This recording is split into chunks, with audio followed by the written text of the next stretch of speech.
Assalamualaikum warahmatullahi wabarakatuh. Ang pag-uusapan natin ngayon ay ang bagay na ang habit na nagbago ng araw ko. Ang dami kong habit na ginagawa, sinubukan sa everyday life. Ako yung tao na sobrang galing magplano. And minsan, na-execute ko. Minsan naman, hindi. Minsan, na-execute ko mga 3 days, 1 week. Pero there's a time na nagkakaroon ng hindi pagiging consistent na gawin yung habit na yon na gusto kong gawin.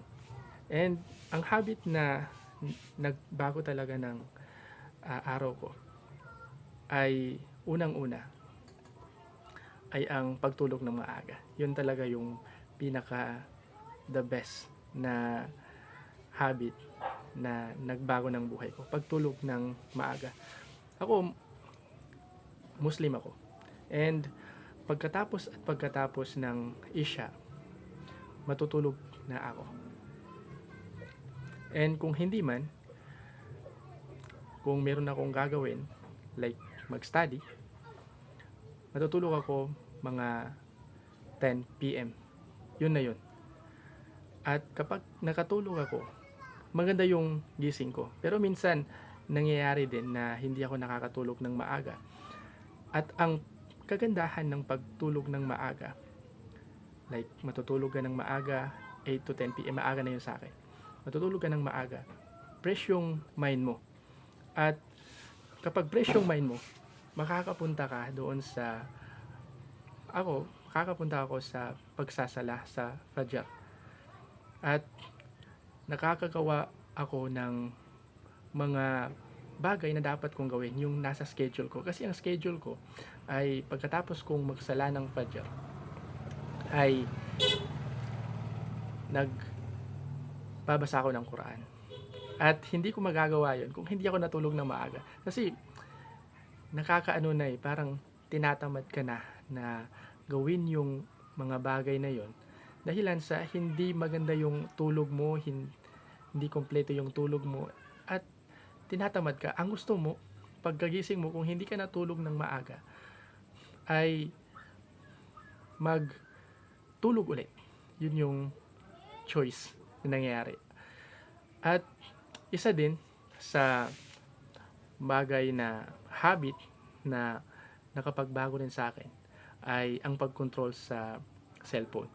Ito talaga yung pinaka life changing, at hanggang ngayon ginagawa ko pa rin. Life changing na ginawa ko is kapag yung cellphone ko, dapat nakatago yan sa ibang room, nakatago yan sa isang box, at gagamitin ko lang siya sa specific time.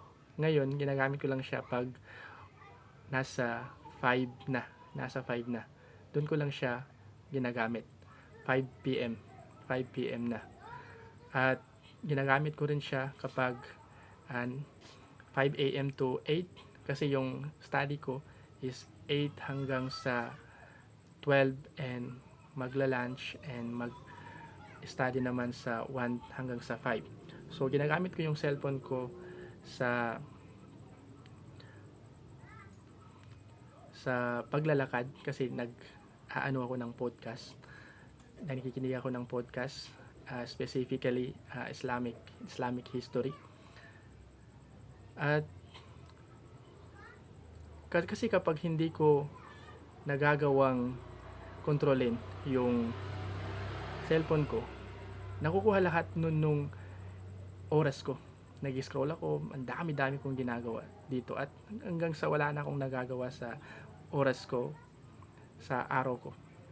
And hindi yun maganda. So yun nga, ang yun yung mga bagay na nakapagbago sa akin na habit, ay ang pagtulog ng maaga at ang pagkontrol sa cellphone.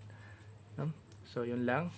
Maraming salamat. Wa ila liqa. Wassalamu alaikum warahmatullahi wabarakatuh.